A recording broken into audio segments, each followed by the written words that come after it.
ನಾವಾಡುವ ನುಡಿಯೇ ಕನ್ನಡ ನುಡಿ, ಚಿನ್ನದ ನುಡಿ, ಸಿರಿಗನ್ನಡ ನುಡಿ. ನಾವಿರುವ ತಾಣವೇ ಗಂಧದ ಗುಡಿ, ಅಂದದ ಗುಡಿ, ಚಂದದ ಗುಡಿ. ನಾವಾಡುವ ನುಡಿಯೇ ಕನ್ನಡ ನುಡಿ, ನಾವಿರುವ ತಾಣವೇ ಗಂಧದ ಗುಡಿ, ಅಂದದ ಗುಡಿ, ಗಂಧದ ಗುಡಿ, ಚಂದದ ಗುಡಿ, ಶ್ರೀಗಂಧದ ಗುಡಿ. ಹಲೋ ಹಾಯ್ ನಮಸ್ಕಾರ ಬಂಧುಗಳೇ. ನಾವೀಗ ರಾಜ್ಯದ ಅತಿ ದೊಡ್ಡ ಆನೆಗಳ ಬಿಡಾರ ಎಂಬ ಖ್ಯಾತಿಗೆ ಪಾತ್ರವಾದ ಸಕ್ಕರೆ ಬೈಲಿಗೆ ಶತಮಾನದ ಇತಿಹಾಸವಿದೆ. ಸಕ್ಕರೆ ಬೈಲಿನಲ್ಲಿ ಆನೆಗಳು ತಮ್ಮ ಪುಟ್ಟ ಮರಿಗಳೊಂದಿಗೆ ನೀರಿನಲ್ಲಿ ಜಳಕ ಮಾಡುವುದನ್ನು ನೋಡುವುದೇ ಒಂದು ಸೊಬಗು. ಸಕ್ಕರೆ ಬೈಲು ಶಿವಮೊಗ್ಗ ಜಿಲ್ಲೆಯಲ್ಲಿರುವ ಆನೆ ತರಬೇತಿ ಶಿಬಿರ. ಗಾಜನೂರು ಅಣೆಕಟ್ಟೆಯ ಸಮೀಪದಲ್ಲಿರುವ ಈ ಶಿಬಿರ ಶಿವಮೊಗ್ಗದಿಂದ 15 ಕಿಲೋಮೀಟರ್ ದೂರದಲ್ಲಿದೆ. ಈ ಶಿಬಿರದಲ್ಲಿ ಆನೆಗಳ ತರಬೇತಿ ಹಾಗೂ ಪ್ರವಾಸಿಗಳಿಗೆ ಈ ಶಿಬಿರ ತೆರೆದಿರುತ್ತದೆ. ಪ್ರತಿದಿನ ಬೆಳಗ್ಗೆ 8ರಿಂದ 11ರವರೆಗೆ ಪ್ರವಾಸಿಗಳಿಗೆ ಈ ಶಿಬಿರ ಮುಕ್ತವಾಗಿ ತೆರೆದಿರುತ್ತದೆ. ಈ ಸಮಯದ ನಂತರ ಆನೆಗಳನ್ನು ಕಾಡಿನಲ್ಲಿ ಬಿಡಲಾಗುತ್ತದೆ. ರಾತ್ರಿ ಇಡೀ ಕಾಡಿನಲ್ಲಿಯೇ ಇರುವ ಆನೆಗಳನ್ನು ಮತ್ತು ಮುಂಜಾನೆ ಶಿಬಿರಕ್ಕೆ ಕರೆತರಲಾಗುತ್ತದೆ.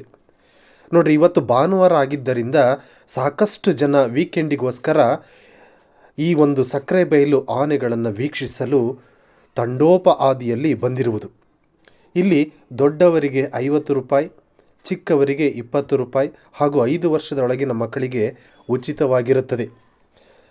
ಭಾನುವಾರ ಆಗಿದ್ದರಿಂದ ನಾವೆಲ್ಲರೂ ಸಹ ಸಾಲಿನಲ್ಲಿಯೇ ನಿಂತು ಆ ಆನೆಗಳನ್ನು ವೀಕ್ಷಿಸಲು ಹೋಗಬೇಕಾಯಿತು. ನೋಡಿ, ಇಲ್ಲಿ ಜನಗಳ ಸಾಲೆ ನಿಂತಿದೆ. ಪ್ರತಿ ದಿವಸ ಇರೋದಿಲ್ಲ, ಭಾನುವಾರ ಮಾತ್ರ ಈ ರೀತಿ ಇರುತ್ತದೆ. ಒಂದೊಂದೇ ಆನೆಗಳು ಈಗ ಶಿಬಿರಕ್ಕೆ ಎಂಟ್ರಿಯನ್ನು ಕೊಡ್ತಾ ಇದ್ದಾವೆ. ನೋಡ್ರಿ, ಇಲ್ಲಿ ಟಿಕೆಟ್ ನೀಡುವಂತಹ ಫಾರೆಸ್ಟ್ ಆಫೀಸರ್ ಪ್ರತಿ ಭಾನುವಾರ ಫುಲ್ ಬ್ಯುಸಿಯಾಗಿರ್ತಾರೆ. ನಾವೆಲ್ಲರೂ ಸಹ ಟಿಕೆಟನ್ನು ಖರೀದಿ ಮಾಡಿ ಆ ಆನೆಗಳನ್ನು ವೀಕ್ಷಿಸಲು, ಆ ಆನೆಗಳ ಸ್ನಾನ, ಆ ರಮಣೀಯ ದೃಶ್ಯವನ್ನು ವೀಕ್ಷಿಸಲು, ಕಣ್ತುಂಬಿಕೊಳ್ಳಲು ಟಿಕೆಟನ್ನು ಪಡೆದು ಒಳಗಡೆ ಹೋದ್ವಿ. ಇಲ್ಲಿ ಆನೆಗಳ ಸವಾರಿ ಮತ್ತು ದೋಣಿ ವಿಹಾರ ಅಂತೇಳಿ ಬೋರ್ಡ್ ಹಾಕಿದರು. ದೋಣಿ ವಿಹಾರಕ್ಕೆ ಮುಕ್ತವಾಗಿ ಅವಕಾಶ ಇದೆ, ಆದರೆ ಕೆಲವು ದಿನಗಳಿಂದ ಆನೆ ಸವಾರಿಯನ್ನು ಇಲ್ಲಿ ನಿಷೇಧಿಸಲಾಗಿದೆ ಅಂಥೇಳಿ ಹಾಕಿದ್ದಾರೆ. ಹಾಗಾಗಿ ಮೊದಲು ಆನೆಗಳ ಸವಾರಿಗೆ ಅವಕಾಶ ಇತ್ತು, ಆದರೆ ಈಗ ಆನೆಗಳ ಸವಾರಿ ಇರುವುದಿಲ್ಲ.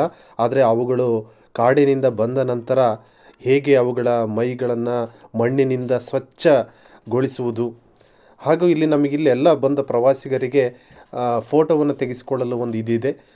ಪ್ರವಾಸಿಗರು ಆನೆಯನ್ನು ಸ್ನಾನ ಮಾಡಿಸಲು ಪ್ರತ್ಯೇಕ 100 ರೂಪಾಯಿಯ ಟಿಕೆಟನ್ನು ಪಡೆದರೆ ಮಾತ್ರ ಮಾವುತ ಅವಕಾಶವನ್ನು ನೀಡ್ತಾನೆ. ಹಾಗಾಗಿ ಆನೆಗಳು ಪ್ರಶಾಂತವಾಗಿ ಹರಿಯುವ ತುಂಗಾ ನದಿಯಲ್ಲಿ ಆನಂದದಿಂದ ಜಲಕ್ರೀಡೆ ಆಡ್ತವೆ. ಮಾವುತರು ತಮ್ಮ ಮೈ ಉಜ್ಜಲು ಅನುವಾಗುವಂತೆ ನೀರಿನಲ್ಲಿ ಮಲಗುವ ಆನೆಗಳು ನಂತರ ಸೊಂಡಲಿನಲ್ಲಿ ನೀರು ತುಂಬಿಕೊಂಡು ಪಕ್ಕದಲ್ಲಿರುವಂತಹ ಆನೆಗಳಿಗೆ ಹಾಗೂ ತಮ್ಮ ಮರಿಗಳಿಗೆ ಜಲಸಿಂಚನ ಮಾಡುವಂತಹ ನೋಟ ನಯನ ಮನೋಹರ.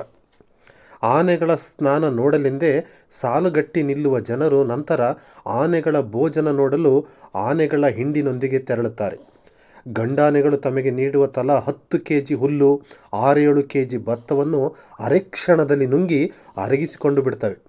ಮಾವುತರು ಕಾಯಿ, ಬೆಲ್ಲ, ಅಕ್ಕಿ ಇತ್ಯಾದಿ ಸೇರಿಸಿಕೊಟ್ಟುವ ವಿಶೇಷ ಉಂಡೆಗಳನ್ನು ಚಪ್ಪರಿಸಿಕೊಂಡು ಆನೆಗಳು ತಿಂತವೆ.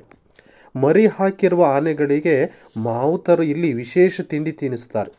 5 ಕಿಲೋಗ್ರಾಂ ಅಕ್ಕಿ, ಹಣ್ಣು, ತೆಂಗಿನಕಾಯಿ, ಬೆಲ್ಲ, ಎಣ್ಣೆ ಇರುವ ಆಹಾರ ನೀಡಿ ಅವಕ್ಕೆ ತಿಂಗಳುಗಟ್ಟಲೆ ಬಾಣಂತನ ಮಾಡ್ತಾರೆ. ಭೋಜನ ನಂತರ ಮಧ್ಯಾಹ್ನ 11ರ ಹೊತ್ತಿಗೆ ಕಾಡಿನ ವಿಹಾರಕ್ಕೆ ಹೊರಡುವ ಗಜರಾಯರು ವಿಹಾರ ಮುಗಿಸಿಕೊಂಡು ಮರಳಿ ಬರುವುದೇ ಮಾರನೆಯ ದಿನ ಬೆಳಿಗ್ಗೆ. ನಮಗೆ ಇಲ್ಲಿ 8:30ಯಿಂದ ಹಿಡಿದು 10:30 ತನಕ ಇವು ನೀರಿನಲ್ಲಿ ಜಲಕ್ರೀಡೆ ಆಡ್ತವೆ. 10:30 ನಂತರ ಇವು ಊಟಕ್ಕೆ ಹೋಗಿ 1:30 ತನಕ ಇರುತ್ತೆ. ಆ ನಂತರ 1:30 ನಂತರ ನಮಗೆ ನೋಡೋದಕ್ಕೆ ಸಿಗೋದಿಲ್ಲ. ನೋಡಿ, ಇಲ್ಲಿ ಒಂದು ಚಿಕ್ಕ ಪುಟ್ಟ ಮರಿಯಾನೆಯೊಂದಿಗೆ ಮಾವುತ ಬರ್ತಾ ಇದ್ದಾನೆ. ಅವುಗಳನ್ನು ನೋಡದೆ ಒಂಥರ ಖುಷಿ. ಒಟ್ಟು 20ಕ್ಕೆ ಹೆಚ್ಚು ಆನೆಗಳು ಇಲ್ಲಿ ನಾವು ಸಕ್ಕರೆ ಬೈಲಿನಲ್ಲಿ ನೋಡ್ಬೋದು. ನೋಡಿ, ಇಲ್ಲಿ ಮೊದಲು ಆನೆಗಳ ಸವಾರಿ ಮಾಡೋದಕ್ಕೆ ಇಲ್ಲೇನು ಮೆಟ್ಲು ಹತ್ತಿ ಹೋಗ್ತಾ ಇದ್ದೀನಲ್ಲ ಅಲ್ಲಿ ಆ ಆನೆಗಳು ಬಂದು ನಿಂತ್ಕೊಳ್ತಾ ಇದ್ವು. ಅಲ್ಲಿ ಮೇಲೆ ಪ್ರವಾಸಿಗರು ಬಂದು ಆನೆಯನ್ನು ಸವಾರಿ ಮಾಡ್ಬೋದಿತ್ತು. ಆದರೆ ಪ್ರಾಣಿಗಳ ಒಂದು ರಕ್ಷಣಾ ಸಮಿತಿಯವರು ಆನೆಯನ್ನು ಸವಾರಿಯನ್ನು ನಿಷೇಧಿಸಿದ್ದಾರೆ, ಪ್ರಾಣಿಗಳ ಹಿಂಸೆ ಆಗುತ್ತೆ ಅಂಥೇಳಿ ಅಂತ.